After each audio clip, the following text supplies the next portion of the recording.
బతకడని చెప్తే డాక్టర్ గారు ఎలాగైనా నా పుత్రరత్నాన్ని బతికించడని అడుక్కొని బతికించుకున్నా చూడు. అదే అదే మరి రెండోది ఏంటన్నా? నువ్వు అక్కడవి చాలని నా యవ్వనాన్ని ఎండగట్టుకున్నాను చూడు.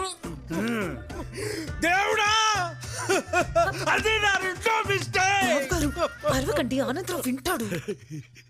ఎనడమేంటే అరగంట నుంచి లారీ టైర్ కింద కుక్క పిల్లల ఆ తలుపెలకాలే నక్కి చూస్తున్నాడు. అదిగో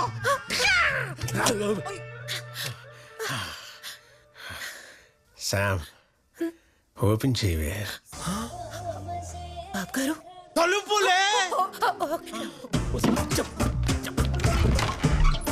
వదిలేరా, మీ అమ్మ ఏదో పిచ్చిది, ఏదో ఆవేశంలో మాట్లాడేసింది, వదిలే. అసలు ఇప్పుడు సమస్య, నువ్వు తీసుకున్న డెసిషన్ అమ్మాయికి తెలిసిందనుకో, ఏమవుతో ఆలోచించావు మరి? కంపెనీ కార్లో వచ్చేవాడిని.